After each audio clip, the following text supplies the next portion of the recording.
Your hormones control almost everything. Your skin, your energy, your mood, your metabolism, even your menstrual cycle. But you're only ever taught their function, what their name is, and not actually taught how to support them. So in this video, I'm going to be giving you 10 different habits I wish I knew before 18 to balance my hormones and keep them balanced.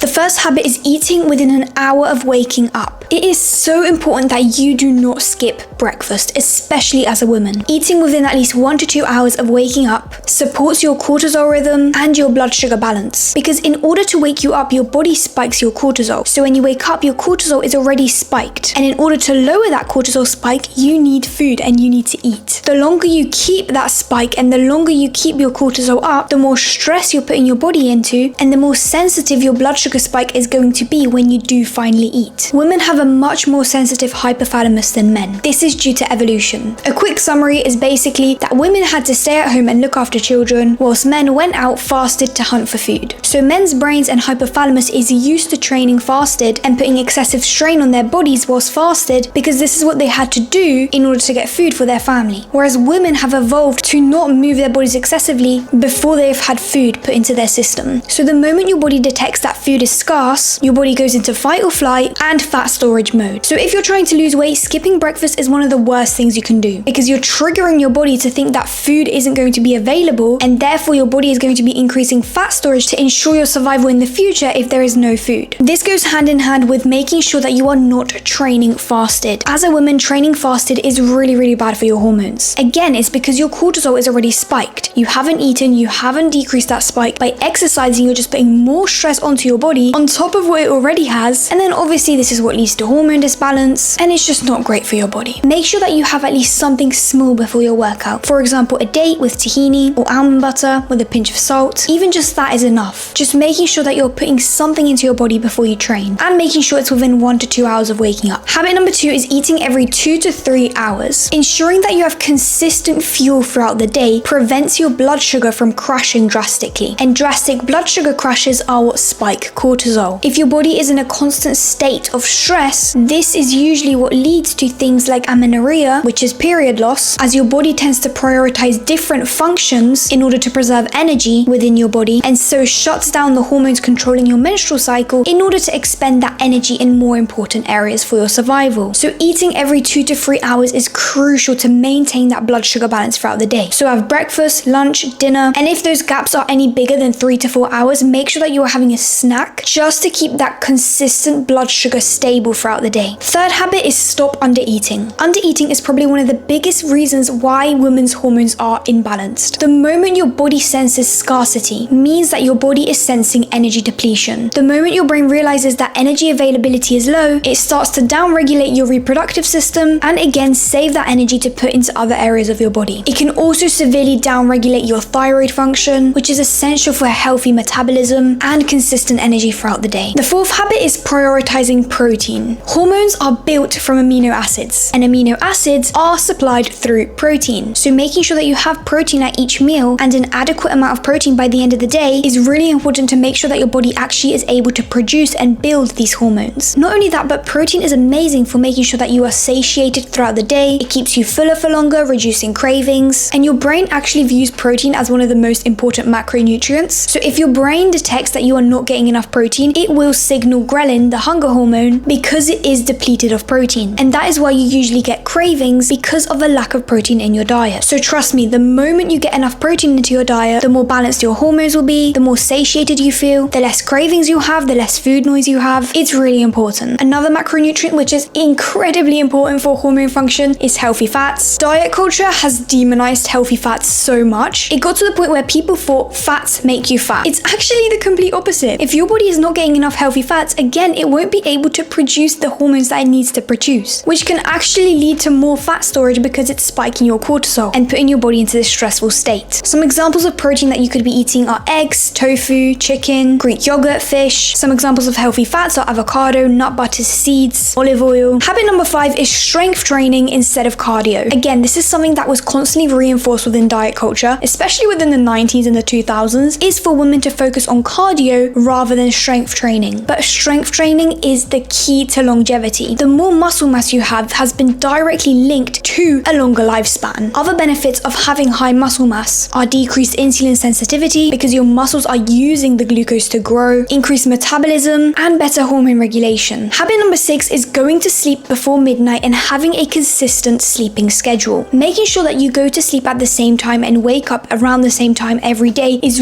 really important to keep a regulated circadian rhythm, which again in turn decreases stress within your body. But also making sure that you go to sleep before midnight is crucial because there are different stages that happen when we sleep, especially during our deep sleep cycles. And if we don't go to sleep at the right time, our body won't have the time to go into that deep restorative sleep. Habit number 7 is getting more sunlight. Even just 5 to 10 minutes of sunlight in the morning really helps. It again helps to regulate your circadian rhythm because it's signaling to your brain that it no longer has to produce melatonin, so it suppresses the production of melatonin until the evening when it gets dark again, and it really helps with decreasing your cortisol. Habit number 8 is reducing the consumption of ultra-processed foods. Ultra-processed foods can disrupt your insulin, can lead to inflammation, and significantly deplete your gut health, which in turn can affect your brain-gut axis. So if your gut is upset, your brain will also not be able to function optimally. And so the pituitary gland, which is in your brain and is responsible for hormone production, won't be able to balance your hormones and produce them effectively. So making sure that you focus on whole foods most of the time is the best way to go. Habit number 9 is managing your stress. A lot of the time we are literally living in fight or flight 24/7 without even realizing it. So it's crucial that we take the time to slow down. If we are living in a state of chronic stress, this means that we constantly have high cortisol, and so leads to hormone disruption. Some simple habits that I love to do every single day is journaling. Before I go to sleep, I always just write down all my thoughts, what happened in the day, and then 3 things I'm grateful for, which really helps you to reflect and be grateful for your day. Walking without any distractions, no music, no podcast, no phone, just going outside and slowing down and taking in your surroundings. Doing breathing exercises every morning whilst I do my LED light face mask. I do 10 minutes of breathing exercises, and this really helps to lower your resting heart rate and is a great start to your day because you're already starting it at a low stress state. And taking walks in nature, going to the forest, going to a park, instead of constantly being surrounded by a stimulating city environment. And the last habit number 10, is stop obsessing over calories. When food becomes purely numbers, people often tend to undereat, stress about how much they're eating, avoid healthy fats, and all of these, as we have covered in our previous habits, are crucial for hormone support and hormone balance. Hormones thrive off of adequate nutrition, and if you are not giving your body enough fuel, it won't be able to build hormones, keep them balanced, support your body, and will have to start shutting off things like your menstrual cycle in order to make sure that energy is available in other areas of your body to prioritize survival. And just think about that for a second. The fact that your brain is literally having to shut off other systems in your body just to ensure your survival. Just think how much stress that is putting on your body. Even if you don't physically feel it, internally there is a lot going on. So just respect your body and think of everything your body is doing for you. You should love your body. Your body is there for you every day, and you should be grateful for having a body that you are able to move, exercise, and actually care for. So before you start to punish it just to achieve a certain look or aesthetic, think about everything it has done for you. It's always going to be you and your body, and you have to be able to support each other, because when you work against each other, it's not going to work. So the truth is, hormone balancing isn't about restriction. It's about giving your body enough safety, nourishment, and consistency to function properly. Those are the 10 habits I have for you today. If you liked the video, I'd really appreciate it if you subscribed, liked, and commented. Comment which one of these 10 habits you will try to introduce into your life from today. But yeah, thank you guys so much for watching, and I hope you have a great day.